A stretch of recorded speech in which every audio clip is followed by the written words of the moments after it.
Mavyete amene ali ndi phone number ya mpondamatiki mzimayi wochena chacha chonde atigaire Mavyete anakonda atumikizana naye. Ukuli kunayankhula kunali kuyankhula kwa JB ndiyebe atayipeza nambalayo anayankhula na motere.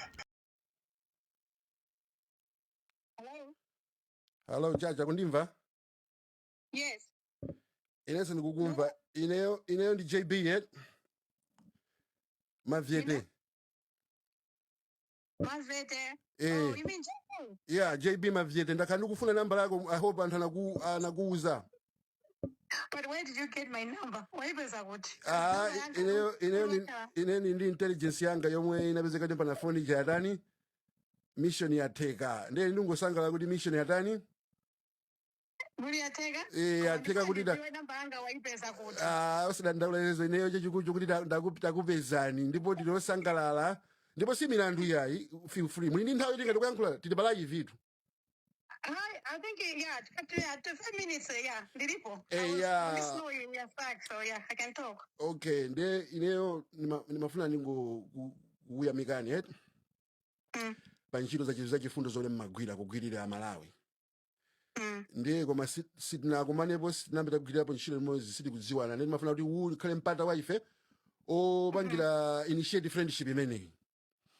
Nde monga ife koma Mavyete kunoko we very excited ona kuti who is Chacha? Chacha ni ndani? Timangona maujeni ma social media mu zokamba vili mbwele. We want to hear kwa mwini wake. Mufuna kuziwa jani mukamati Chacha ni ndani mufuna like what? Ine ife ndifati tiziwe kuti kuti elinizona kuti ndino mwana wa Aleke Banda. Mfaniyo ndiona. Aleke Banda ndi bambo wanga. Ineyo ndi nabadwapo ndekha. Kwa mai yanga ndi bambo wanga, I'm the only child. Komanso ndi ma siblings ena kwa bambo wanga komanso kwa mai yanga. Koma otherwise nabadwapo ndekha. Ndilipo ndekha, yes. Ndi mwana wa Aleke Banda. Zabwino. Nde akuti sona nimati ndikakuona nemuje ndimona kuti munthu yitu ngase ndili kuAmerika konkuno, Nde ndikamaona ndimona kuti munthu yitu si life yachibwana mina kukhala yitu. Kumaona zovala kuona mene mukupita kuti azimayi yitu ali mkanthu lamene yitu. Nde ino kuti mmapanga chani kwenikweni mmagwira ntchito yanji. Mashift omwewa basi mwangopusha. No, I'm just kidding. Magobo. Magobo omwewa basi umaziwa. No, ineyo ndi ma care homes. Okay. Kunogo.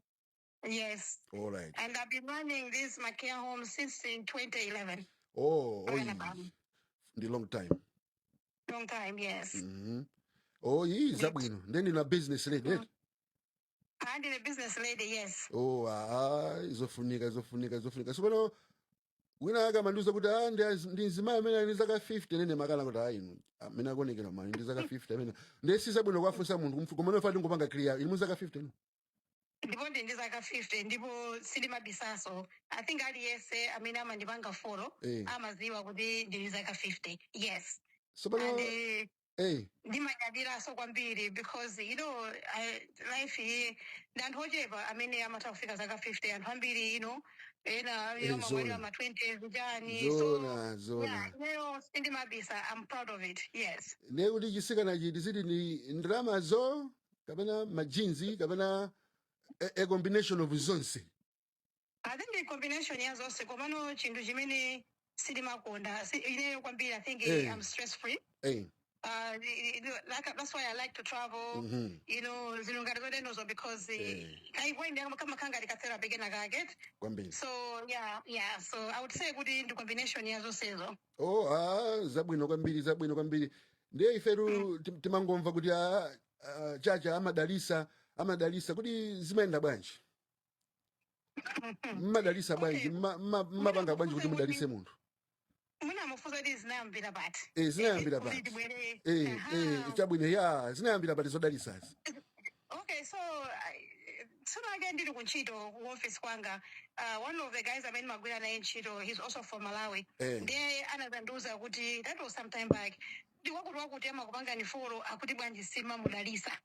I can't even remember the girl's name. Then what do you mean? I don't know or something. Then I said, chileo tiyambe zopanga zodalisazi then kenako tinamutumizira munthu cha drama nkuyamba anozodalisa komano I would say this I don't think kuti nthawi zambiri makhala kuti nasankhandwa aja ndineyo because I like to be fair ndikuza kunena kuti JB tandisankhire anthu 10 pa social media pa page panga especially on my page ndiye undisankhira kena kuona kuti apasanoka something and maybe another reason why ndimakonda kuwathandiza ku anthu because ine ndimapita ku Malawi pafupi and Malawi ndimaona kuti mavuto ambiri as much as you see people on the social media sikuti aliyense ndikuti ali bwinobwino anthu ambiri amakhala kuti akuvutika so njira ina yokuti ndathandizeko mwina ma followers anga ndikupanga ngati kudalisako andipenanso ndimakhala kuti basi una wake wangu ndibwerera munthu kuti lero ndipangisa uyu ndimthandize uyuyu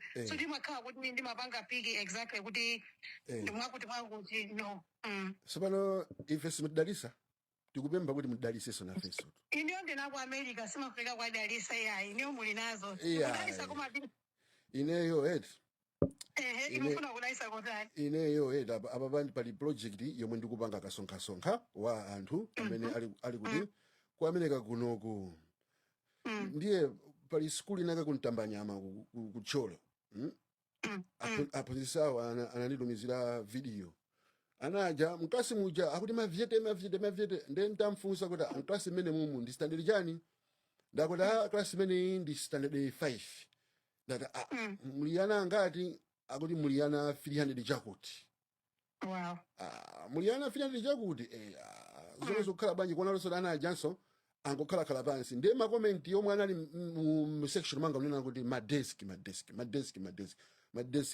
ndi ndata ineyo bwanji nditamayuza ineso influence yanga kumapeza sanduso a influence ngati no amene mafuna kuthandiza anthu tijoinane tiyathandize ana amene wawa ku madesk sindakuona kuti madesk yonse fina ndi muguleno iyayi ineyo ndingofuna kuona kuti pambali yanu ino mudalisa ndi zingati contribution yanu ndi zingati kuti ineso ndikaonjeza inaso akaonjeza anaja akhali ndi chani ndi madesk.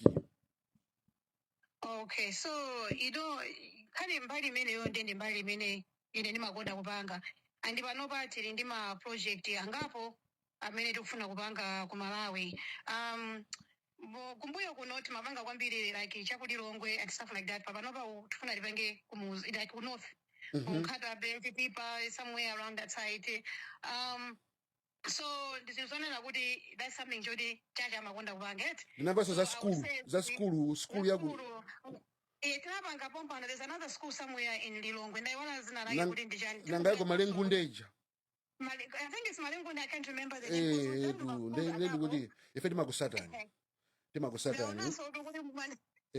komano tikufuna kunena kuti sikuti ntchito iyi boma likumalayi kuti alingagwire lokha ino ma project anu munamba mwagwirapo ndi ntchito ndi boma no and I try to stay away from kugwira ntchito ndi zaboma sinofuna kukhala part of za ndale zino komano inewe ngati ineyo mavieted kugwira ntchito ndi boma kwake ndikumeneko kunena kuti ife as community yaku diaspora tizitha kubwera pamodzi kusonkha ndalama ndikumapanga maproject ngati amenewo yetu chifukwa ifeyo mukamati kuti kugwira ntchito ndi boma what do you mean ndikeze ngati skulu imeneyi ya Ntambanyama ili kutcholo skulu ndi ya boma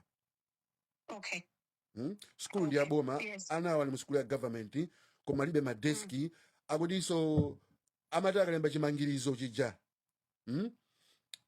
ana aja nanga si chimangirizo imene okhali nkhani yakuti azipanga reference akabasa mafunso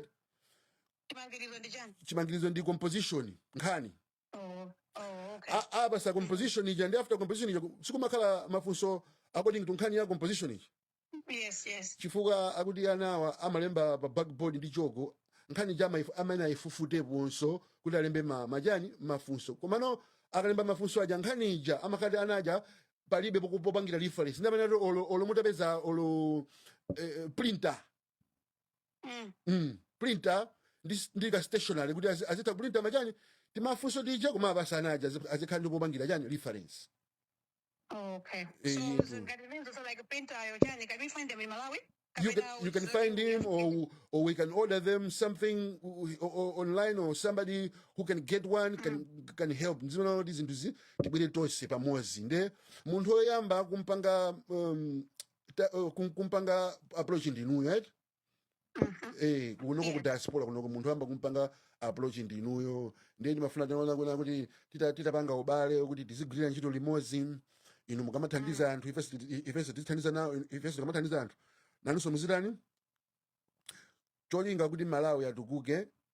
Zonse sitingangosiya mumanja mwa boma ya boma lili kukonza zinthu zikuluzikulu ngati mabajeti omachani. Ife tiyeni tizibwerani tisingweka manyongolomensi muti mmene mucha monga ngati ya Malawi akufuna kwabwino yetu. Nde ineyo monga ndakupemphani muja kuona kuti chonde sister wathu tidaliseni ndi project imeneyi. Inenso ndikapokena kake ndipezanso ina akayika tonse tikabwera pamodzi muona kuti mmawa pano anaja madeski achadani apezeka.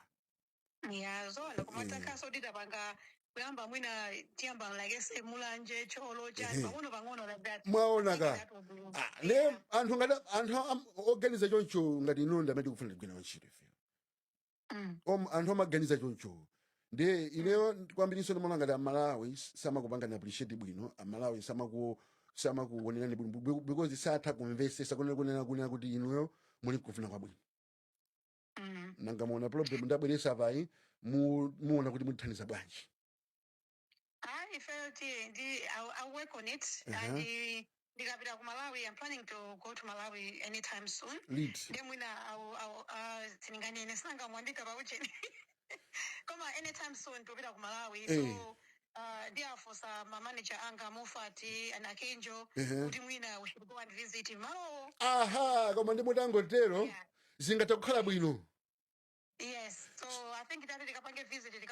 So chindu china limene naona so maskula wa apart from my desk hygiene zero. I do it so nikabe so kuti mwina we should work on that. Mwaona ka toilets and nose and nose. Mwaona ka choncho nde sipano ineyo ndasangala kuti mupita ku Malawi andi mulio at liberty kuti mukaone malo ati mukafika kuti kumeneko chinthu cha mtengo wapatali. Chifukwa mawa ndikumpanga interview mphunzitsi uja wa ku school manager kuti atiuze bwinobwino kuti timve bwinobwino kuti mavuto ake onse ndi chani makuti nde tipezeno amisiri tione kuti amisiri aja angati kupanga madeski angati ndipo ni ndalama zingati. Nde ino mukakhali muli kumalawi kuja mukangopanga gawo lanu kuti kumene kuja ifeso tichitaso mphamvuso tichitaso gawo lathu. Togoza pakati panaona mnapanga so ina yake kama mnashina doni kathingi mnaso kandama about 20 million. What did you do with that one? Tinagawa ufa ndipo tinagawa kunkhata be, tinagawa kuchitipa, tinagawa kwambiri kunsanje kuzomba unakafikaso. Nde ntchito zathuso ifeso timakonda zimenezo nde ifeso tikamaona mukupanga zimapanga zija ifeyo zimatisangalasa.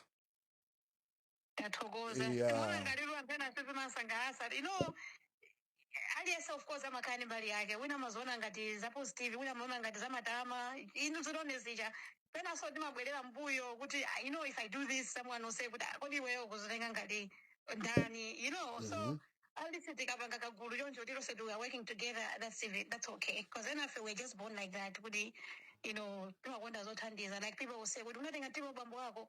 I guess my father was the same way. So zabwino ndakondwera kuti isizi ndithu tipanga choncho.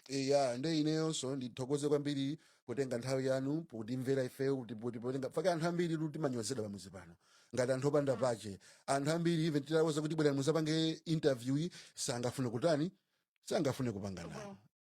Komano ife tathokoza kuti mwachiona chinthu chotani chamtengo wapatali. Nde ndikuthokozeni kwambiri kuti munabwera kuzakhala nafe mavyete. Nde tili ndi chikhulupiriro kuti pofika nthawi muli ku Malawi zonse ziyenda bwino, zonse zikhala bwino, mutizapanganso witness bwinobwino kuti zinthu zayenda bwino kuti Mulungu akudaliseni sister Chacha. Ndikoma kwambiri JB tathokoza kwambiri. Imene nangu pati JB akufuna kuti mangoti kunyida kwa gwanje. Yalakwa.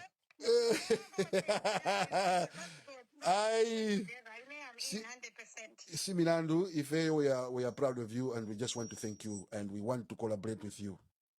Thank you. so much. Thank you. Thank you. All right. Bye. Bye. Mavyete. Yetu naona video ya Mavyete ali in class akuvutika kopanda madesk sizingakhale bwino kunena kuti Mavyete koma we don't look out for each other. Ndiye ndimawezanso anthu kunena kuti kunoko kuli network ya anthu ambirimbiri amalawi ambiri kunoko akuchita bwino. Chachayi ali ndi ma home ake amapanga meneyo, kuli anthu ena ali ndi ma hospice, kuli anthu ena ali ndi ma trucking company, kuli anthu ena ali ndi you name it, ma restaurant, machani, ma company kunoko kumayi kunoko yetu. Nde anthu amene wawa ndifuna ndizachita approach tizilumikizana nawo tizipanga zinthu zothandiza ku Malawi.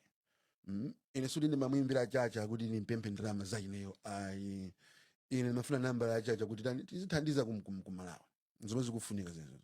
Ndiye ndizipeza anthu omwe ali influential muziaziwa bomaso lizaziwa because anthu amene wawa ndofunika matani kumagwira nawo ntchito. Anthu amene wawa sumadziwika chinkana anthu amene wawa ma resources zawo sangakulani because ndakuza nakale kuti is munthu odziwa komwe zinthu zilili. Ndiye apa ndikufanira kuthokoza mai Chacha potipasa mpando amene kunena kuti tigwire nawo ntchito limodzi.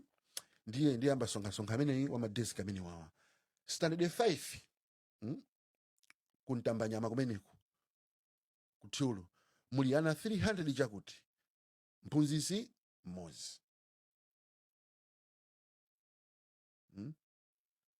Mesaration ndi 1 to 30 kodi. Mphunzitsi mmodzi at least angatopanga manage ana 30 koma mphunzitsi mmodzi ana 300 chakuti mu school ku Malawi. Ana kumakhala pansi ayi tente apeze ndi madesk Mavyetewa amene wandathu athu eyetu. Ndiye basi ndimangofuna ticheze ni mai Chacha mawa oya uyu green red eye Dink John akuti I got $200 for the school kids. Yes. Kodi Dink amene simukumdziwa amene ndi mwana wa John Green Malunga Jr. Yeso ndi John Green amene zinake ndi John Green Malunga Jr. Monga ndakuwuzeni kuti kumalawi kunoko kuli anthu a successful akuti apereka $200 kulipirana chani madeski amene iye andirekodi lebo yake mu America muno amasayina anthu koma inu simukundziwa amene iye ndi mwana wa John Green Malunga. Imwe akupanga bwino yemwenso ndikasa ndikumpanga chani ndikumpanga interview kuti anthu muzaziwa kunoko kuti asipa kunoko kuli anthu amene amaya ali successful. Ndiyo siwa tabelesa pamodzi. Thank you. Salute my man Dink. Red eye. Boom, my brother. Yes, sire. So, have a nice day. God bless you. Mugone bo Mavyete. Love you. Tomorrow, tindijani interview ndi mphunzitsi wakuti okuntambanyama kumeneku ku school imene yemwe titacheze naye mawa. Ndiye ngati mene nthawi mawa so bweraniso tizapanga chimozimozi. Salute.